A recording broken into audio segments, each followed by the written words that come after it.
SPLAIO Military Expansion Report. Date: August 4, 2025. Location: Republic of South Sudan. Subject: Expanded presence and operations by SPLAIO forces. Executive Summary. Recent intelligence and on-ground reports confirm that the Sudan People's Liberation Army, in opposition, SPLAIO, under the command of Dr. Riek Machar, is actively expanding its military presence across multiple regions of South Sudan. This operational expansion involves redeployment of units, establishment of new forward positions, and intensification of engagements with the South Sudan People's Defense Forces, SSPDF. Operational details. 1. Areas of expansion. Upper Nile State. SPLAIO forces have reinforced their positions along strategic axes near Malakal and Fashoda County. Increased activity has been observed in Baliat and Oolong areas. Jonglei State. Movement of SPLAIO units has been reported along the Sobat corridor, particularly in Fangak and Ayad counties. Central Equatoria. The group maintains presence in parts of Lanya, Kajo Kaji, and the outskirts of Ye, where intermittent clashes with government forces and allied militias have been documented. Western Equatoria. Unconfirmed reports suggest small unit activity around Maridi and Mundri. 2. Tactical movements. SPLAIO has adopted mobile warfare tactics and reportedly established temporary bases in remote forested zones to avoid aerial surveillance. The use of local militias and loosely aligned community defense forces has increased in rural areas to augment manpower.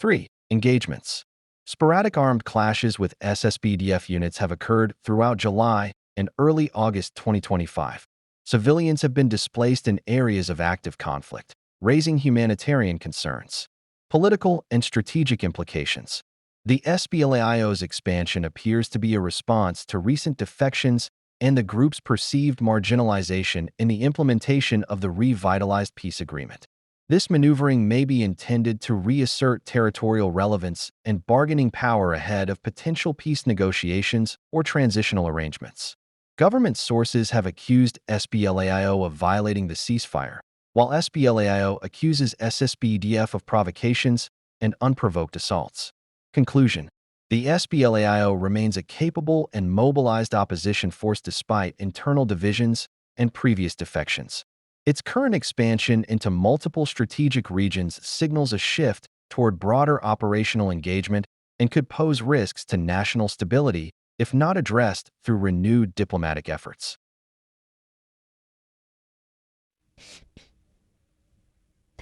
Mala medit yam kodel achila da te the long kata dun kelkane and lar de kalat want to go robine kalat gwakel gone de yarun palping o de enta kelkane ak kalyang lar veti goro de enta kelkane kanya mukane no kalat kono gone dine kamya adene ne dem diala kono paiban kajan bonama adene kichul kamal kan taloin medilong ane ne diala kono pairo mat kayan bonama ke ne pais bonama join adene chul kataloin medilong no bia kamal namane go upload to paiwan agwa lado katongap ka to kawaina an lado kola ne kamun kalatu kon kalatu chine ka goron go kachine na jano kan kalatu to pain ka gwaliang den ko de enter ngai ke kwiden kuja mola ne dial tere bun na mano wan laro ne ka talai ko le na lunjop ko bia buliang kalat lo kono ngune ka kuja matai kan ka ne kwa channel mo kwa support ko bidian dial bne ka lagwama ke lar dial bne ka ngun goro dian ka lak ka dian ka share ko manukun ko namba ko lenyo dono no yen mudana la ne ya ka kuja ma chala da te no wo kon ka lar kon goro bu kon ka ling nei con ka kor nin nang ro te show ke nin diok achi dich men kap ke kwan re ma char ke aspele mai o anai con an hoi charum kana de kuman ma chala as pdf ka kan kor nin nang diok pinchwa akata dong chi gurum kai ja te jo ya no chi dich aspele mai o che wadan dan an nin katin ache ya kap re wiko ke equatoria ke ye chap kwade ke na mo che kan kakur alai chika de kum me chala as pdf chikana yujan wamo Namo amije to kan kor ne nang do princhowa duno awamu den tama a chi deni aswalem ayo a chi oro yegwan kendi al to tin kori jen dial a ka pangak ka afanal a central equatoria mane western equatoria a gwatro kan dial chi deni ten kon la deni ayo chi oro jeten ko shikana boro no bikala den bukana tok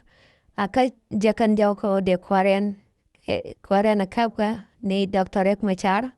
ade yando inko duri yendo ko jan jaw jano aramutale der mesadir chika jaw majak ko gol kana de kwat de malwen kapet anta ma chigro je gwanda dial an tare abo bis yen tare agiba a chara je bo ka tan dong je karo ka ja je karo ko kikur ko latkena gwano michikwar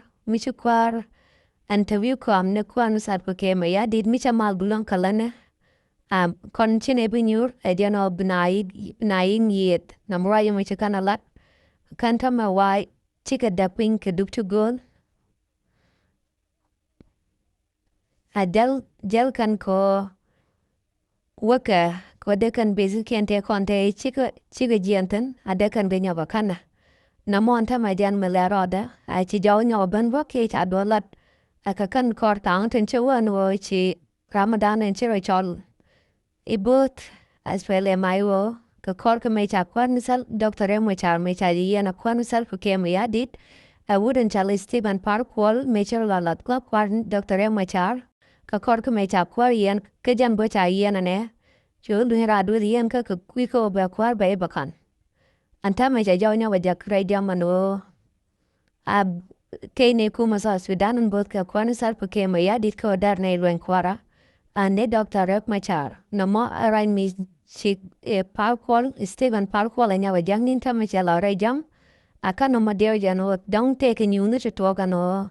te ja jano bu kwar ni Dr. Ek Machar bu bara dwelien ka ki ko bu kwar ni sa Dr. Ek Machar bu bara dwelien ka ade kan duk de kan gor ko ne ken Canadian ke jano bu kwar ni Dr. Ek Machar bu bara dwelien ka de kana goro no bigaro de ralaka ki ko mo kwan Dr. Ek Machar bara dwelien ka a become to kon jigan ka lokan biga pan ka ka a kam warano we kwar ka de mongo jano a kwar mi chala kana tam better one brand newton ka ki ko dar tel wa brand newton a weekend no de ka right ke de ka jawdien de ka ne jap ko ba ko le jaw la de chi no kan kwan Dr. Ek Machar no one namo ai cham der and kun mi chala Stephen Park ko ba wagen karai ko de kwan Dr. Ek Machar de jalo indulien ka duno ni me tala mi se kan nanga jagwano dang te ke tiji ja ba kwan Dr. Ek Machar ka ne dia la kwan ta indulien ka ba paluin a dang te ke tinyo den o ki kwan Dr. Ek Machar ke ta ko bara dulien ka a jalot kaman ko jawle jagre jam kana bonda meta kan kero no a tine kum sa Sudan ko der kwan Dr. Ek Machar ka ne dia la kwan ta indulien ka kel a dera ka lo indulien ka raja mo chikana lat kala de chikana lat ke chikana tijeno tine kum sa Sudan no da ne lon kwarane Dr. Ek Machar mecha yendur jien ka korpan ticha muan a dera loin a ko dera mal le cha pain karon kin dang ro wal badak ka dera jabuwar raja monta milin yana Stephen Park lat ka charo la gwari kan en o raja mbula bela lat na manyo de jeno te ka mia de chitwa kono dang chi kwan Dr. Ek Machar a charam chita ko de jaloin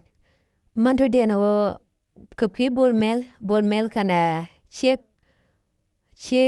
de na du selfa mukula nya kwar ni selfa ke maya dit a chika ga dan chi ga de a wa che yo chi chek de na dut ke nya kwar ndi ni selfa ke maya dit a cha bol mel che yo ko de no jan a char karam dong langwa blaka wan a charot ko dar to kwar na mana na mo cha ga ka kide ano bela wan ki jo wan ram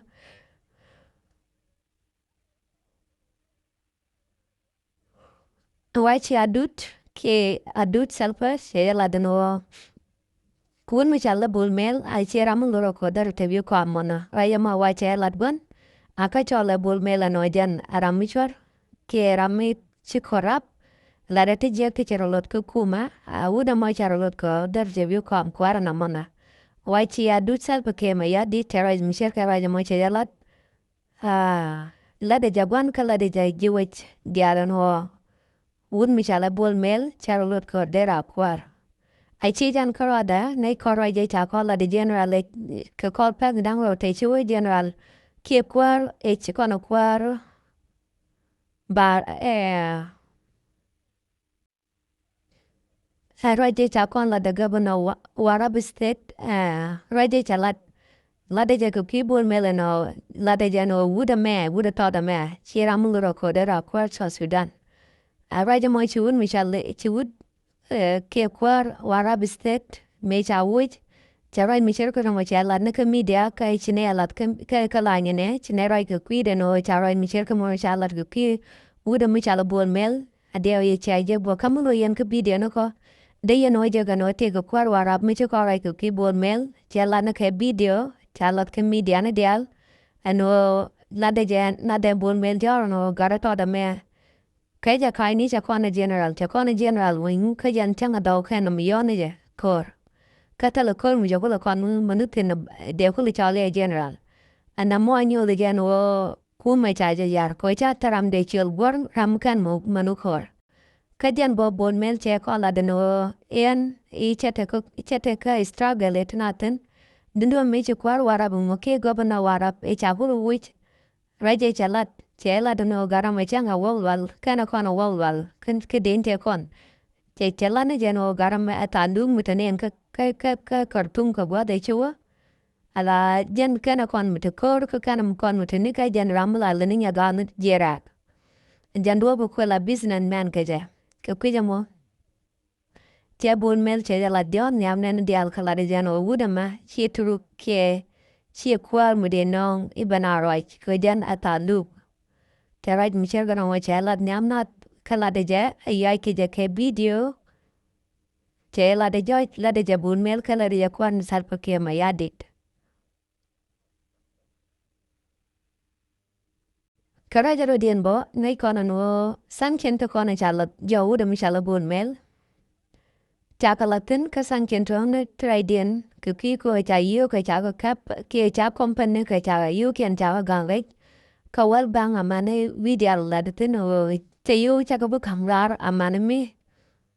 cha lu ka na cha la jo de cha kon tuk ke cha san kendo cha kon wich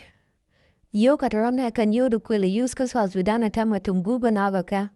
akala de la dial ka ke kwai la no ka ke o damga ram tu yu ko am ko yen mo je na yo mo je kwat bit mo ye ka yu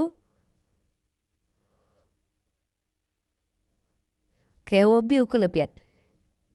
ka kwi de mo awajan cha tya ko ba je wo yu kam kwar de ma te ten ta mo ka kwi ko me gor ka ja cha top ko chi yo ka chi gen chi yo ka chi ka bat cha company ka tin kui la no yo cha ka ga gan ta ma cha tel gwan mu dong mu je ka kwap de ka tin ka yo so Sudan do chi ka mo ka kwi ko cha ja ta ka krong ta le ja mu ka gan ta ma ka so Sudan ku kwi mo wa cha dere joy don o de kwan ne sal ko ke ma ya dit a dere bul mel de dere ya wi kwara ka ja na mo ko jan ta je go no mel gula no ko wuda ma na wa no garam haram ta ga yo ko ja na business man ja na kwela no ga je no ga ko ba yo garam ba ko ban use ko dong ba yo ga na den ka yo ko mu pa ko buloi ten na kuma na mo a kel mi da bul mel ko dere to ke dere ban ping ko mi ja ja no yo ka te gor ka mi cha kan chi ga lo moten an ja ja no ja na ram de yo kaping yu ko amateten ko kwi mo ngai kona no mi cha doctor mi cha lin bana tala me de bol mel dera mot kwara ka ye kadar ke mi she jan dera ja no de kwar janga kel de ja wit bat tala kwar mu dang de wit na bol mel karada ko kwi mo tete akaro inde kono go ne de mat kel ga de ne ga no ya no ka tu laro de na tamma agoro biaro dun lat ke media ko de yanta ga liang katen kono laro den ara we ka so Sudan amane ne ji so Sudan te win la ko ken karain te lat kan ge karain te lin kan ngan tung ni ne ton kono chiang na ra we point And to akan lot karodiana tama kajan gwa the contena. Kwa nusal pakema yadit chi deineka kana deinu da mishale Dr. Emma cha mukula kwera spele maiwo chigarum ko kornin ti chawuka wa chi nyagorum wale. Do not tell a mishalat kupik tak kupik koran tirum kakan wale wo muchi tedemo. Do no jalana yeno ditch as well maiwo kana ditch as well as PDF. Chiga nyagorum wale. Kata chigarum buja tela board chalar ka tel native cornish tel tichalarta. Do no chala do no chi ditch as well maiwo kana ditch as PDF chigarum wale. Kachanka ditch akapai badak. Tata akan a koram gone ve de ne knom kayak ko de enta liangtin ko kan katitua wantama. Amiji ramukaro mat kajan buona mana wan tini go di romat ka buona me ko di buona madija war ke di subscribe tin ko di lar di alakon tin nong ne ka di go kulaling. I choose subscribe mi jin ba la ku video kel ku ja twine ko di gwich kayo mishi video mishi twine ko gwija Bulu the mo bija twine, bill up vibration ko vehicular no vehicular new than wo. Take a land which banatama, ko dijin claram kelum, don't be malajak, keep de malagwich. Kuquida mo, tell I that long, kuquidun yene de altaten woman one canonade piban, and or tie a kel cane wama, qua bidion to the quakalak, kakwa share, a mutigran gacharu, madera mane, katan dong la negaja kill a nail laragaja, a de ingun kadwamugua, mitel quid. Adene jogono namadi na lalaka na ka komen sakin wamana. Nam watching a look, do no gora ko dwamu guam telekuireda. Lana ne madine chum gajamo, kata dong lat kane. Talamudam gone dilat, kano ya video ne, gua bien ka iglak, ki biakamu kayat. Ano be willing you the no yen no gen mandana lene. A kakuja mochaloida te the long, ka tadun kel kane, diatamar.